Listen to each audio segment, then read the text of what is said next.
Break के बाद रुक करेंगे अलीगढ़ बुलेटिन की ओर। अलीगढ़ के राजा महेंद्र प्रताप सिंह राज्य विश्वविद्यालय में छात्रवृत्ति और अन्य शैक्षणिक समस्याओं को लेकर सोमवार को भारी संख्या में SC/ST छात्र छात्राओं ने जमकर प्रदर्शन किया। यूनिवर्सिटी प्रशासन द्वारा गेट बंद कर दिए जाने से छात्र आक्रोशित हो गए और उन्होंने छात्र एकता जिंदाबाद, गुंडागर्दी नहीं चलेगी जैसे नारे लगाते हुए यूनिवर्सिटी परिसर के बाहर घंटों हंगामा किया। दोपहर करीब 12 बजे बहुजन विद्यार्थी एकता संघ के बैनर तले छात्र छात्राएं यूनिवर्सिटी पहुंचे, लेकिन गेट बंद पाकर भड़क गए। उन्होंने यूनिवर्सिटी प्रशासन के खिलाफ जमकर नारेबाजी की। देखते ही देखते मामला बढ़ गया और हालात को काबू में करने के लिए इलाके की पुलिस के साथ साथ PSC बल भी मौके पर तैनात किया गया।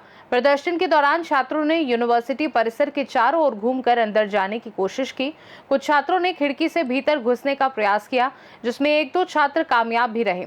इस दौरान पुलिस और प्रदर्शनकारी छात्रों के बीच हल्की धक्का मुक्की भी हुई, जिसके बाद छात्रों ने पुलिस के खिलाफ भी नारेबाजी की। लगभग 5 घंटे तक चले विरोध प्रदर्शन के बाद शाम को कुलपति से छात्रों की बातचीत हुई। छात्रों ने उन्हें ज्ञापन सौंपा, जिसमें उन्होंने करीब 3500 SC/ST छात्र छात्राओं की छात्रवृत्ति में संशोधन की मांग की। प्रदर्शन के बाद कुलपति ने छात्रों को आश्वस्त किया कि 7 दिन के भीतर उनकी समस्याओं का समाधान किया जाएगा। आश्वासन मिलने के बाद छात्र शांतिपूर्वक यूनिवर्सिटी परिसर से वापस लौट गए। DS कॉलेज से सर, इस यूनिवर्सिटी में जितनी भी अभी तक जो भी धांधलेबाजी हो रही है वो ऐसी अभी तक कहीं नहीं हुई थी और हमारे साथ हो रही है, स्पेशली SC/ST सर। क्या कहाँ से आज़ाद हो गए हैं? अभी हमें आप ये बता दीजिए सर, हम आगे कहाँ से पढ़ेंगे? स्कॉलरशिप नहीं आएगी तो अभी मेरी तो पढ़ाई नहीं होगी, स्कॉलरशिप नहीं आई। जातिवाद हो रहा है, लड़कियां हैं मेरे साथ की, उनकी स्कॉलरशिप नहीं आई, उनके पेरेंट्स ने बोल दिया आप तुम आगे नहीं पढ़ सकती। भाई या तो ये हमें स्कॉलरशिप दे दे, नहीं तो ये मेरी 5 साल की लॉ कंप्लीट करा दे। सभी की करा रहे हैं और बदतमीजी करने, चोटी पकड़ रही है। ये कौन सा तरीका? कमजोर पॉइंट पकड़ रहे हो तुम, गर्ल्स की चोटी पकड़ के पीछे खींच रहे हो। ये कौन सा, कहाँ का प्रशासन है? जेंट्स टच कर रहे हो गर्ल्स को, कहाँ का प्रशासन है? ये तुम्हारा क्या प्रशासन है? कहीं पे भी गर्ल्स की कोई भी चीज, तुम्हारा कोई भी बॉडी पार्ट टच हो रहा है, ये चीज कोई भी नहीं है। ये यूनिवर्सिटी से कोई भी बाहर नहीं आ रहा, नहीं BC सर। क्या हमें इतना बदतमीज समझा जा रहा है सर? हमसे बोले यार तुमने पढ़ाई नहीं की, ये हमें पता है, हमने दिन रात कैसे करके पढ़ाई की। और सब हम खुद से पढ़ते हैं, खुद मेहनत करते हैं। हमारे पेरेंट्स इतने अमीर नहीं है कि हमें पैसे दे दे कि लो बेटा ये कर लो। अपनी मेहनत करते हैं, हम पढ़ते हैं, पढ़ाते हैं, फिर जाके पढ़ते हैं कहीं रात को, और ये लोग बोल रहे हैं कि तुम पढ़ नहीं रही हो। हम गलत करें सर? हम क्या नर्सरी क्लास में फीस बताइए? ये बोल रहे हैं कि तुमने OMR गलत पढ़ दी, अभी तक नहीं भरी थी। हमने फर्स्ट सेमेस्टर के पेपर नहीं दिए, फर्स्ट सेमेस्टर के भी दिए हमने, और अभी इन्होंने इको की भी गलत कर दी, सोशियोलॉजी की भी गलत कर दी आंसर की। और जब दिया गया है वो हम लोगों ने ज्ञापन दिया तो उससे कुछ भी कोई हल नहीं निकला है, और अभी भी हमें सभी की बैक लगा दी है सोशियोलॉजी में, पूरी क्लास की, और LLB में भी यही करा गया, कॉन्स्टिट्यूशन में सभी की बैक है। अभी भी यही बोल रहे हैं कि हमारी ही गलती है, सब चीज हमारी ही गलती बता रहे हैं और एक्सेप्ट करने के चाह नहीं रहे, बदतमीजी अलग करते हैं, बदतमीजी कर रहे हैं सर लोगों को सर, हर चीज। अलीगढ़ से सी न्यूज संवाददाता संजीव शर्मा की रिपोर्ट। उत्तर प्रदेश भवन एवं अन्य सन्निर्माण कर्मकार कल्याण बोर्ड द्वारा श्रमिकों को दिए जाने वाले अनुदान को लेकर अलीगढ़ में बड़ा मामला सामने आया है। वर्षों से पात्र श्रमिकों को स्वीकृत अनुदान का भुगतान नहीं किया गया, जिससे मजदूरों में गहरा आक्रोश है। श्रमिकों का आरोप है कि बिना घूस दिए भुगतान नहीं किया जा रहा और कार्यालय में दलालों द्वारा रेट लिस्ट तय की गई है। श्रमिकों और सामाजिक संगठनों के अनुसार 2021 से लेकर अब तक सैकड़ों श्रमिकों की फाइलें स्वीकृत हो चुकी हैं, लेकिन भुगतान अभी तक लंबित है। कभी फंड की कमी का बहाना बनाया जाता है तो कभी सर्वर खराब होने की बात कहकर पीड़ितों को टरका दिया जाता है। कई मामलों में मृतक श्रमिकों के परिजनों की भी मृत्यु हो चुकी है, लेकिन इसके बाद भी अनुदान नहीं मिल पाया। श्रमिकों का आरोप है कि श्रम कल्याण विभाग के कुछ दलालों ने अनुदान जारी कराने के लिए रेट लिस्ट बना रखी है। इस गंभीर मामले को लेकर अखिल भारत हिंदू महासभा ने आज जिलाधिकारी से मिलकर संपूर्ण समाधान दिवस के तहत एक प्रार्थना पत्र सौंपा है। उन्होंने 2 दिन के अंदर भुगतान की मांग की है और चेतावनी दी है कि यदि भुगतान नहीं हुआ तो 21 अगस्त को सभी पीड़ितों के साथ मुख्यमंत्री योगी आदित्यनाथ के समक्ष पहुंचकर शिकायत दर्ज कराई जाएगी। ये श्रम एवं सन्निर्माण कल्याण बोर्ड का मामला है और उसकी जो अनुदान राशि मिलती है श्रमिकों की मृत्यु होने पर, उनके यहाँ बच्चा पैदा होने पर या विकलांगता होने पर जो अनुदान राशि दी जाती है, श्रम कल्याण विभाग की तरफ से वो अनुदान राशि को रोका जा रहा है लगातार 2021 से 2022, 2022 से 2023, 2024, 2025 ये कह के रोका जा रहा है कि वहां पर जो है वो बजट नहीं है। कभी कह दिया जाता सर्वर डाउन हो गया है। ऐसे करके इन श्रमिकों को चक्कर लगवाए जा रहे हैं लगातार। ये हार करके बैठे हुए हैं। तो हमने ये माननीय जिलाधिकारी महोदय से मांग कर रहे हैं कि क्या वास्तविक स्थिति है, इनकी जांच करें और इनका भुगतान करवाया जाए। जो अंदर की स्थिति वो ये है, और मतलब आधिकारिक रूप से भी ये तय हुआ है कि वहां पर उन्होंने एक रेट लिस्ट तय की हुई है कि अगर आप इस अनुदान राशि में इतने % देंगे तो आपकी फाइल पास हो जाएगी। और ऐसा संज्ञान में भी आया है। एक जिसकी फाइल पास हो गई थी, उससे 5,000 रुपए मांगे गए, उसने देने से मना कर दिया तो उसकी फाइल रिजेक्ट कर दी। उसने जब एप्लीकेशन दी, ऑब्जेक्शन लगाया, तो दोबारा फिर उसकी फाइल पास हुई। तो ऐसा नहीं है। तो ये जो भ्रष्टाचार करके गरीबों का, मजदूरों का पैसा जो खाया जा रहा है, इसमें से कम इनका हिस्सा दे दिया जाए। आप खाते रहें, अपने लेवल पर खाएं, लेकिन इनका अधिकार इनको मिलना चाहिए। ये इसमें एक तो ऐसे हैं जिनका बच्चा एक्सपायर हो गया, उसकी मां नॉमिनी थी, मां भी एक्सपायर हो गई, लेकिन आज तक अनुदान नहीं मिला, वो भी हैं। एक है इनकी पत्नी जो है बिजली लगने से एक्सपायर हो गई थी, आंखों से अंधे हैं, लेकिन उसका अनुदान आज तक नहीं मिला। ये अंधे होने के बावजूद भी सरकार चक्कर लगा रहे हैं। बिल्कुल हर तरीके, ये किसी को भी नहीं छोड़ रहे। श्रम विभाग के जो अधिकारी हैं वो सभी लोगों से पैसे की वसूली कर रहे हैं, खुलेआम वसूली हो रही है। वहां शादी का अलग रेट तय है, शादी का अनुदान मिलता है उसका अलग है, विकलांगता मृत्यु का अलग है, विकलांग होने का अलग है। हर चीज का वो उन्होंने एक रेट तय किया हुआ है, इतने % देंगे तो आपकी फाइल पास हो जाएगी। और बाकायदा वहां मेन्यू सा चलता है, और अधिकारी और दलालों के बीच में ही सारे घूम रहे हैं। इन बेचारों के पास देने के लिए पैसे नहीं है, तो इनकी फाइलें लंबित हैं, पोर्टल पर पास है, अनुदान लंबित दिखाया जा रहा है। तो इतने साल तक लंबित क्यों है? बिल्कुल, अभी हम यहाँ से जाएंगे और संविधान जो समाधान दिवस है आज, वहां जिलाधिकारी बैठे हुए हैं, सभी अधिकारी हैं, उनके सामने भी इसको रखेंगे। और माननीय मुख्यमंत्री जी आ रहे हैं, अगर ये 2 दिन के अंदर नहीं होता तो आगामी 21 तारीख को माननीय मुख्यमंत्री जी के सामने भी हम इन सबको लेकर के जाएंगे। ऐसे कितने पीड़ित हैं जो आपके सामने? अभी हमारे पास लगभग 15 लोग हैं, और भी हैं 50 से अधिक ऐसे लोग हैं जो आज नहीं आ पाए हैं, और वो सब आएंगे। बहुत सारे पीड़ित हैं। हर मजदूर के साथ जो है, गरीब के साथ अन्याय हो रहा है, और अधिकारी सरकार को बदनाम करने का काम कर रहे हैं। सरकार के ऊपर से निर्देश हैं, योगी जी के निर्देश हैं, उसके बावजूद अगर नीचे के अधिकारी काम नहीं कर रहे तो इसके निश्चित रूप से सरकार की छवि खराब की जा रही है। क्या समस्या आ गई? समस्या ये है साहब कि जो है श्रम विभाग में हम जाते हैं, 4 साल हो गए चक्कर लगाते अभी तक कोई सुनवाई नहीं है। कम से कम 100 बार हम घूमे, ये कह देते कि बजट नहीं है, कि पैसे नहीं है, हमको अपनी जेब से दें। किस योजना के वो एक फाइल डाली थी हमने जो विकलांगता की, हमारा एक पैर नहीं है। किसी प्रकार की आपसे कोई मांग करी जा रही है वहाँ पर? नहीं, मांग फांग तो नहीं, पर ये है कि काम हो जाए हमारा। आपने फाइल कब डाली? 4 साल से हुई, 30/4/2021 में डाली थी फाइल। पैसे आ जाएंगे तो डाल देंगे। कितने बार गए थे? कम से कम 100 चक्कर लगा चुका हूँ अभी। नाम क्या आपका? भोले शर्मा, किस जगह से? बाबा कॉलोनी से। किस तरह की समस्या है, क्या शिकायत लेके आए हैं? शिकायत ये है कि मेरी पत्नी खत्म हो गई बिजली से। मैंने फार्म श्रम विभाग में अप्लाई किया, पास भी हो गया, आज तक पैसा नहीं मिला। बता देते पैसा ही नहीं है। कितने दिन पहले अप्लाई किया? 2021 की बात है। तो अभी तक बिल्कुल नहीं कुछ नहीं मिला। और जनसेवा पे प्रधान मुख्यमंत्री पोर्टल पर डाल दिया, उसमें भी शिकायत आती है, बजट में पैसा नहीं। आप आंखों से देख नहीं पाते? नहीं, एक्सीडेंटल हुआ था या शुरुआत से? नहीं, मैं इंटर तक पढ़ा हुआ था, इसके बाद मेरी रोशनी चली गई। अलीगढ़ से सी न्यूज संवाददाता संजीव शर्मा की रिपोर्ट। अलीगढ़ में इस समय शहर मुफ्ती को लेकर बड़ा धार्मिक विवाद खड़ा हो गया है। मोहम्मद जैद नामक व्यक्ति ने एक प्रेस वार्ता कर खुद को अलीगढ़ का नया शहर मुफ्ती घोषित कर दिया है, जिसके बाद शहर के उलेमा और जिम्मेदार धार्मिक संगठनों ने इस दावे को सिरे से खारिज करते हुए इसे झूठा और भ्रामक प्रचार बताया है। प्रेस कॉन्फ्रेंस के दौरान मोहम्मद जैद ने कहा कि उन्हें अलीगढ़ की जनता और धार्मिक वर्ग का समर्थन प्राप्त है और उन्हीं की मांग पर उन्होंने खुद को शहर मुफ्ती के तौर पर स्वीकार किया है। उनका कहना है कि ये कोई व्यक्तिगत घोषणा नहीं बल्कि समुदाय की आवाज़ है। शाही जामा मस्जिद के इमाम, ईदगाह के सचिव और अन्य जिम्मेदार धार्मिक पदाधिकारियों ने जैद के दावे को मात्र अफवाह करार दिया है। उन्होंने साफ कहा कि शहर मुफ्ती पद को लेकर कोई प्रक्रिया, चुनाव या बैठक नहीं हुई है और न ही किसी मंच से ऐसा कोई ऐलान किया गया है। वर्तमान शहर मुफ्ती मौलाना खालिद हमीद ने भी इस विवाद पर प्रतिक्रिया दी है। ये मामला अलीगढ़ के ऊपरकोट इलाके से जुड़ा है, जहां से जैद और उनके समर्थकों ने ये प्रचार शुरू किया। सोशल मीडिया पर इस विषय को हवा देने की कोशिश की जा रही है, जिस पर अब धार्मिक संगठनों ने सख्ती से विराम लगाने की मांग की है। शहर मुफ्ती को लेकर थे। क्या मतलब क्या 15 अगस्त के मौके पर मुझे लोगों ने मदऊ किया गया, ऊपरकोट की आवाम ने और शहर की आवाम ने। उसके अंदर मुख्तलिफ महल्ले के लोग थे और वहाँ के जिम्मेदारान थे और उन लोगों ने मुझे मदऊ किया 15 अगस्त के मौके पर 79वां झंडा लहराने के लिए। इसके अलावा वहाँ पर हाथ के हाथ शहर मुफ्ती का ऐलान किया गया।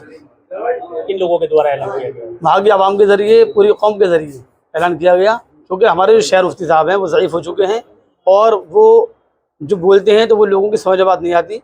इसलिए शहर को एक नौजवान की ज़रूरत थी जो शहर का मकामी रहने वाला हो, जो मैं अल्हम्दुलिल्लाह मकामी रहने वाला हूँ और मेरे पास मुफ्ती की डिग्री भी है और इसलिए वहाँ की आवाम ने मेरा इंतखाब किया।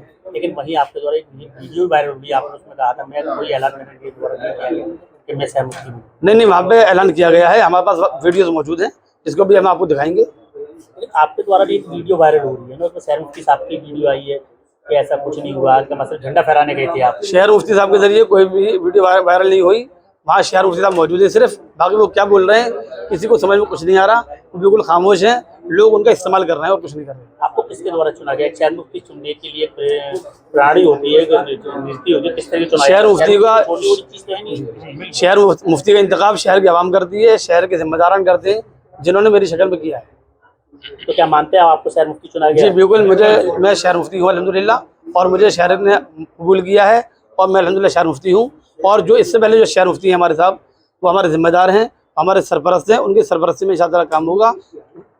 तो शहर मुफ्ती कमेटी जो है उसमें तो आपके साथ कौन लोग हैं? कुछ लोग हैं वो जो इससे पहले जो शहर मुफ्ती साहब थे उसकी कोई कमेटी नहीं थी। इससे पहले शहर मुफ्ती साहब कई पीढ़ी पहले मुफ्ती अब्दुल कय्यूम साहब बनाए गए थे। उसके बाद उनके बाद से विरासत चल रही है जो तीसरी पुश्त में आई है। और जबकि और भी बात है, वही हमने भी सुना है, हमने भी देखा है कि पीढ़ी बाई पीढ़ी शहर मुफ्ती चुने जाते हैं, उन्हीं के खानदान से चले आ रहे हैं लगातार। ऐसा नहीं है। शहर मुफ्ती पीढ़ी दर पीढ़ी ऐसा नहीं होता। ये विरासती तालीमी एतबार से जिसके पास मुफ्ती की डिग्री होती है, जिसके पास आलिम की डिग्री होती है, वही आदमी शहर मुफ्ती होता है। अगर ऐसी कोई बात है तो आप मेरी डिग्री चेक कर लिए और इसके अलावा शहर मुफ्ती साहब अपनी डिग्री ले आए, वो दिखा दें। जिसके पास डिग्री हो उसको शहर मुफ्ती मुंतखब किया जाए और जिसके पास डिग्री ना हो उसको एक तरफ किया जाए। आपके साथ कौन कौन लोग हैं? मेरे साथ सारी अवाम अलीगढ़ की। जो लोग आपका विरोध कर रहे हैं उनके लिए मैं कुछ नहीं कहूँगा, उन तक मैसेज नहीं पहुँचा होगा, उनको दावत नहीं दी गई होगी, या होता है उन दावत तो दी गई हो, वो आए ना हो। किसी पहले चर्चा क्यों नहीं हुई? आज जब स्वतंत्रता दिवस के दिन ही आपको इस तरीके से ऐलान किया गया आपके द्वारा, लेकिन आपने खुद कहा कि वीडियो में, एक वीडियो जो आपके द्वारा आई है उसमें खुद कहा कि मैंने शहर मुफ्ती के मसले में ऐसा कुछ नहीं था, बस सिर्फ झंडा फहराने मुख्य तौर पर बुलाया गया था बस। ऐसा है, शहर मुफ्ती के लिए काफ़ी टाइम से कोशिश चल रही थी और कई सालों से कोशिश चल रही थी, क्योंकि हमारे जो शहर मुफ्ती साहब हैं वो कई सालों से बिस्तर पर हैं और वो अपने ऊपरकोट के अंदर भी नहीं रहते। उनकी जो रिहाइश है अपने दामाद के यहाँ वो उसके बलाइन में रहते हैं, जबकि शहर के अंदर सारे मसाइल ऊपरकोट चालू होते हैं। वो काफ़ी टाइम से मौजूद रहेंगे और कई सालों से चल रही थी और जिसको अभी 1 महीने से कुछ ज़्यादा एक्टिव किया गया और पिछले जितना टाइम करीब आता गया एक्टिव होते चले गए और सब लोगों ने मशवरे के साथ मेरा इंतखाब किया है। लेकिन ऐसा तो नहीं, जैसे पुराने शहर मुफ्ती साहब उनको हटाने को उनके द्वारा नहीं, राजनीति खेली जा रही। नहीं, उनको बिल्कुल नहीं हटा, वो बिल्कुल नहीं हटेंगे। वो हमारे सरपरस्ती रहेंगे। वो चूँकि जब जिम्मेदार कोई हो जाते हैं, कोई बड़े हो जाते हैं, तो कारोबारी एतबार से भी उनके बच्चे उनका काम संभालते हैं। इसी तरीके से शहर मुफ्ती का मामला है। जब हमारे मुफ्ती साहब की मुँह से आवाज़ नहीं निकल पा रही, वो भाग दौड़ नहीं कर सकते, शहर के मसाइल हल नहीं कर सकते, तो अब खाली आवाम जो है लावारिस तो छोड़ी नहीं जाएगी, यतीम तो बनाया नहीं जाएगा आवाम को। इसलिए इंशाअल्लाह उनकी सरपरस्ती रहेगी और सारे मसाइल इंशाअल्लाह मेरे ज़रिए आवाम के साथ और आवाम के इत्तेहाद के साथ और आवाम के मशवरों से, उलमा के मशवरों से, जिम्मेदारों के मशवरे से सारे के मसाइल इंशाअल्लाह हल किए जाएंगे। तो चैन कैसे होता है शहर मुफ्ती का? शहर जब कोई किसी का इंतकाल हो जाता है, शहर मुफ्ती साहब का जब इंतकाल हो जाता है, ये वो इस्तीफ़ा दे देते हैं, ये वो माजूर हो जाते हैं। जैसे आज वो माजूर हो गए उनकी उम्र रसीदा होने की वजह से, तो उसके बाद फिर नया इंतखाब होता है जो आज हुआ है। उन्होंने इस्तीफा दिया, अभी उनके साथ सेहत को अपने आपको बता रहा मैं सही हूँ सर, मैं ऐसा कुछ नहीं है। वो आवाज़ तो आपको आवाज़ को बात को एतराज़ उठा रहे हैं, एक आवाज़ तो शुरू से ही कम रही है, आप इतनी लेट फिर क्यों? नहीं, मैं ऐसा है, ये मेरा अपने घर का मामला नहीं था जो मैं पहले खड़ा हो जाता, ये आवाम का मामला था। आवाम जब इंतखाब करेगी तभी तो मैं आऊँगा। ये इसके अलावा कोई होगी जब मुफ्ती साहब आएंगे वो जब ही आएंगे जब आवाम बुलाएगी, जब आवाम मदऊ करेगी। अलीगढ़ से सी न्यूज़ संवाददाता संजीव शर्मा की रिपोर्ट। अलीगढ़ के जीटी रोड स्थित थाना बन्ना देवी क्षेत्र में फास्ट फूड की एक दुकान पर कुछ अज्ञात दबंगों ने दुकान मालिक और वहां काम कर रहे मजदूर के साथ जमकर मारपीट की। ये पूरी घटना पास में लगे सीसीटीवी कैमरे में कैद हो गई है। मारपीट की इस घटना में दुकानदार और मजदूर दोनों गंभीर रूप से घायल हो गए हैं। सूचना मिलने पर पुलिस मौके पर पहुंची और दोनों घायलों को उपचार के लिए जिला मलखान सिंह अस्पताल में भर्ती कराया। फिलहाल पुलिस सीसीटीवी फुटेज के आधार पर आरोपियों की शिनाख्त कर रही है और मामले की जांच जारी है। मानवेंद्र सिंह, सीताजी का श्री लाल बाबू ठाकुर, संकल्प बिहार, बन्ना देवी, जीटी रोड के निवासी हूँ जी। थाना बन्ना देवी। पूरी घटना है, हमारे पास 3-4 आए नशेड़ी, नशा में पूरा झूम के हमारे साथ बदतमीजी करने लगे, गाली गलौज करने लगे। हमारा मामा मेरठ में दरोगा है, ऐसा है वैसा, हम उठवा देंगे, ये करेंगे, और हमारे से मार पिटाई और वो करने लगे, जिसका वीडियो रिकॉर्डिंग अभी चल रही है। वीडियो है आपके पास में? हाँ, वीडियो है हमारे पास। तो आप क्या करते हैं? हमारी संगाई चाइना किचन के नाम से फास्ट फूड की दुकान है, सम्राट लॉज के सामने। घटना कैसे हुई है? घटना वो वहीं हुई है, वो दुकान पे ही हमारे। आपकी दुकान पे हुई है? जी, दुकान पे ही हमें खींच के मारा उन लोगों ने। क्यों मारपीट की? मारपीट ऐसे ही नशे में थे, उन्हें अपना हर चीज़ मनवाना था हमसे। हमारी माँ बहन की गाली दे रहे थे और बार बार कह रहे थे कि हमारा दरोगा मामा है मेरठ में, अभी उठवा लूँगा, कल उठवा लूँगा, ऐसा करूँगा वैसा करूँगा। कौन लोग थे? वो कितने लोग थे? 4 लोग थे, 3 पकड़ गए और 1 भाग गया। जिसे पब्लिक ने पकड़ के रखा था, पकड़ के लाया था पब्लिक ने। पुलिस को इतना करी? पुलिस 100 नंबर अपने आप आई और उन्हें पकड़ के ले गई थाने। थाने लगे थे लोग? जी, घायल कितने लोग हुए? थाने से उन लोगों को तीनों को छोड़ दिया गया। हमें कितने लोग हैं? जी, घायल कितने हैं? घायल मैं और एक मेरा कारीगर है। क्या नाम है कारीगर का? कारीगर का रवि नाम है। वो क्या लगा है? सर में लगा, उसे ईंट मारा है सर पे। और आपको क्या मारा? मेरे डंडा मारा है और हाँ, डंडा और पत्थर मारा है मुझे। अब कहाँ है क्या? अब मैं बन्ना मलखान सिंह हॉस्पिटल में हूँ। उपचार के लिए पुलिस आई है? पुलिस लाई है मेडिकल कराने के लिए। अलीगढ़ से सी न्यूज़ संवाददाता संजीव शर्मा की रिपोर्ट। अलीगढ़ के थाना गबाना क्षेत्र अंतर्गत गबाना टोल के पास एक दर्दनाक सड़क हादसा हो गया। समरसेबल लगाने का कार्य करने वाले कवेंद्र नामक व्यक्ति ने जानकारी दी कि वह अपने साथियों के साथ कार्य समाप्त कर ट्रैक्टर ट्रॉली से गांव लौट रहे थे। तभी पीछे से आ रही एक रोडवेज बस ने उनके वाहन में जोरदार टक्कर मार दी। ट्रॉली में 2 चाचा और 2 भतीजे सहित कुल 4 लोग सवार थे। इस हादसे में एक व्यक्ति की मौके पर ही मौत हो गई, जबकि 3 अन्य गंभीर रूप से घायल हो गए। घायलों को तत्काल एम्बुलेंस के माध्यम से जिला मलखान सिंह अस्पताल में भर्ती कराया गया। फिलहाल पुलिस ने मामला दर्ज कर जांच शुरू कर दी है और टक्कर मारने वाले वाहन की पहचान की जा रही है। क्या नाम है आपका? मेरा नाम काविंदर। काविंदर? अच्छा, कहाँ के रहने वाले हो? पांडे, थाना कौन सा लगता है? आलमपुर, आलमपुर। जिला? अमरोहा। अमरोहा। तो आप ये घायल कौन है और कहाँ से कहाँ जा रहे थे, किस वाहन पे?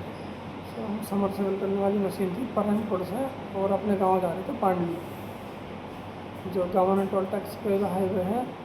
ट्रैक्टर लेकर जा रहे थे हम, 4 जने ट्रैक्टर पे बैठे हैं। कौन है आप चारों?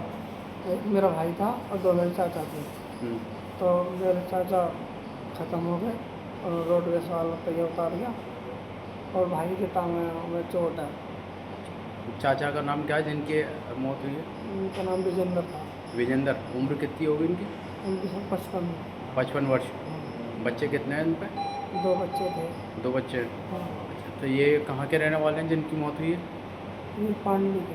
ये भी वहीं के हैं? आप चारों एक ही परिवार से एक ही परिवार वहीं से। रहते हैं सब? अच्छा, तो कहाँ जा रहे थे आप? अपने गांव जा रहे थे। कहाँ पर? पांडली। अच्छा, लौट कहाँ से आ रहे थे? प्रेमपुर से। कहाँ से? प्रेम। तो वहाँ किस काम से गए हुए थे? सर समरसेबल का काम था। तो समर लगा कर अपने घर लौट रहे थे? हाँ। अच्छा, तो उनकी मौके पे ही मौत हो गई थी क्या? उनकी मौके पर मौत हो गई। और जो वाहन था जो आप बता रहे हो रोडवेज वाला, वो भाग गया या पकड़ा गया? वो भाग गया। रोडवेज वाला भाग गया एक्सीडेंट मार के? मौके पुलिस आई थी? पुलिस आई थी। आपको घायलों को किसके द्वारा लाया गया और कहाँ लाया गया है? हमें तो पुलिस द्वारा संपर्क हुआ और जब हमको लाया गया एम्बुलेंस द्वारा। पुलिस आ गई थी मौके पे, पुलिस ने भेजा एम्बुलेंस से। हाँ जी। कहाँ? जिला अस्पताल में। जी। अब किसी की कंडीशन कैसी है? तीनों की? तीनों कंडीशन एक की गंभीर है और एक जो हमारे चाचा थे वो खत्म हो गए। भाई की ज़्यादा चोट आई है। हाँ। अलीगढ़ से सीनू संवाददाता संजीव शर्मा की रिपोर्ट। अलीगढ़ के थाना सासनी गेट क्षेत्र में दो पक्षों के बीच चल रहे झगड़े में पड़ोसी द्वारा बीच बचाव करना भारी पड़ गया।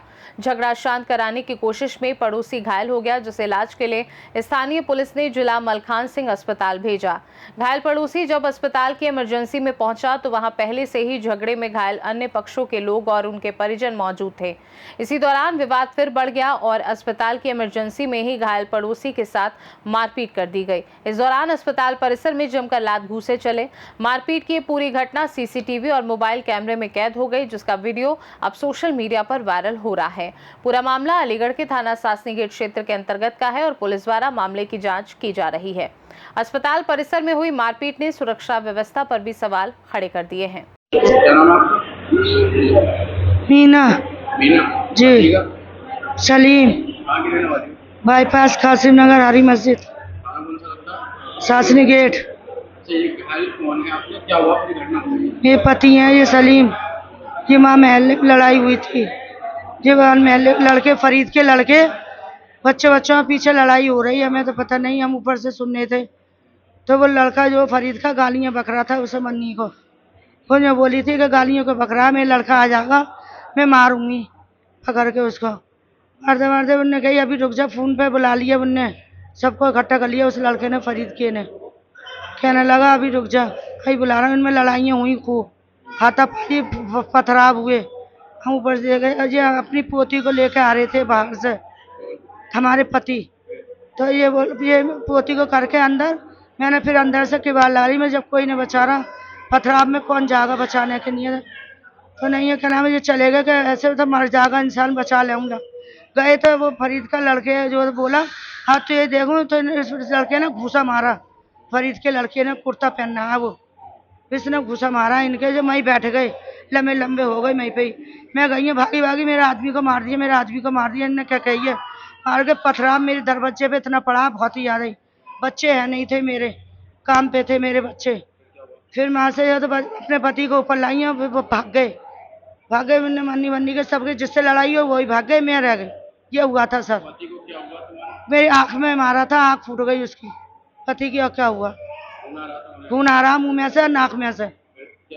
तो मलखान में हम वहाँ पे लेके आए थाने वालों ने जो था हमें यहाँ भेज दिया मलखान सिंह में, कि मलखान जाओ लेके ने। तो मलखान में हम आए थे, फिर हमने यहाँ पे फरीद के बच्चे, सयाद के और बाकी भगवान के और जाके फरीद के लौंडे और जो इसके रिश्तेदार वास्तेदार सबले फैल पड़े हम पे। औरत भी आदमी सब फैल गए हम पे। मेरे संग खड़ी थी, मेरे लड़कों के साथ खड़ी थी। अब बीमार आदमी मेरा लंबा लंबा पड़ा था यहीं पे ही, मेरा आदमी यहीं मलखान में ही, यहाँ हम एजेंसी में बाहर। पुलिस है नहीं थी, जब तक पुलिस के पता ही इनके संग का ही है नहीं थी यहाँ पे। हम चले गए, फिर पुलिस आई है साथ में बाद में। अलीगढ़ से सीनू संवाददाता संजीव शर्मा की रिपोर्ट। अलीगढ़ जनपद के कस्बा तरौली में आज उपजिलाधिकारी सुमित सिंह और तहसीलदार राजेश कुमार की अध्यक्षता में तहसील संपूर्ण समाधान दिवस का आयोजन किया गया। इस मौके पर फरियादियों ने अपनी विभिन्न समस्याएं अधिकारियों के समक्ष रखी, लेकिन किसी भी मामले का मौके पर निस्तारण नहीं हो सका। आज के समाधान दिवस में कुल 10 प्रार्थना पत्र प्रस्तुत किए गए, जिनमें से 2 विद्युत विभाग, 2 नगर पालिका, 4 राजस्व विभाग और 2 पुलिस विभाग से संबंधित थे। हालांकि इनमें से किसी भी मामले का मौके पर समाधान नहीं किया जा सका। तहसील समाधान दिवस में कुछ अधिकारी मोबाइल फोन में व्यस्त दिखाई दिए, जिससे फरियादियों में नाराजगी देखने को मिली। समाधान दिवस के दौरान उपजिलाधिकारी सुमित सिंह, तहसीलदार राजेश कुमार एवं नायब तहसीलदार शाने हैदर मौजूद रहे। क्या नाम है आपका? मेरा नाम रामनिवास, गाँव नंगला देसी, रायपुर खास। अच्छा, आज अतरौली की तहसील संपूर्ण समाधान दिवस में आप आए हो, क्या समस्या आपकी? समस्या ये है सर, मैंने 3 शिकायत डाली थी योगी जी के, माननीय योगी जी के पोर्टल पर। तीनों शिकायत मेरी थाने आ गई। किस चीज़ की शिकायत थी, किस चीज़ से संबंधित थी? शिकायत ऐसी थी सर, दलालों ने मेरे से कुछ पैसा ठग लिया था 50,000 रुपये, तो उसकी मैंने शिकायत किया था। तो वो शिकायत मेरी थाने आ गई। थाने शिकायत आया, उसके बाद मुझे अनुज दरोगा जी ने फ़ोन किया, आपकी शिकायत आई है, आप थाने आ जाओ। मैं थाने गया सर, तो मेरा धोखे से फ़ोटो ले लिया और बाद में उसके बाद आरोपी को फ़ोन लगाया, आरोपी फ़ोन उठाया नहीं। फिर बोले यार तुम्हारा फ़ोन लाओ, मेरा फ़ोन खुद ले करके उसमें झूठा फीडबैक लिख दिया और 3 OTP ले लिया। अगर समाधान नहीं करना था कोई बात नहीं, कार्रवाई ना करनी चाहिए कोई बात नहीं, फिर मेरा मोबाइल लेके धोखाधड़ी क्यों किया? इसकी शिकायत मैंने SSP साहब को भी तुरंत सूचना दी और इसकी बात मैंने CO साहब को भी बता दिया। सर मेरे साथ थाने बुलाकर ऐसे धोखा किया है। क्या चाहते हो? धोखा नहीं करना चाहिए ना, समाधान करो या मत करो, कार्रवाई करो या मत करो। फरियादी का मोबाइल लेके उसमें झूठा फीडबैक अपने हाथ से लिखना ये सही नहीं है ना। फीडबैक झूठा लिख दिया, ऊपर से OTP ले लिया बिना बताए, और मुझे पता ही नहीं, मेरा चलते बात करते फोटो ले लिया। तो इसी मामले से संबंधित आज तहसील दिवस में शिकायत की आपने? तहसील दिवस में शिकायत पत्र दिया है, जो शिकायत पत्र तो मैं हर जगह पोस्ट भी कर दिया है मैंने, DGP साहब को और DIG साहब को हर जगह भेज दिया है। कोई आश्वासन मिला अभी आपको? पोस्ट करके आ रहा हूँ। आश्वासन कोई मिला आज तहसील दिवस में आपको? ADM साहब ने आदेश किया है, देखो क्या होता है। अलीगढ़ से सी न्यूज़ संवाददाता संजीव शर्मा की रिपोर्ट। फिलहाल के लिए अलीगढ़ बुलेटिन में बस इतना ही। देश और दुनिया की बाकी खबरों को जानने के लिए आप देखते रहिए सी न्यूज़ भारत।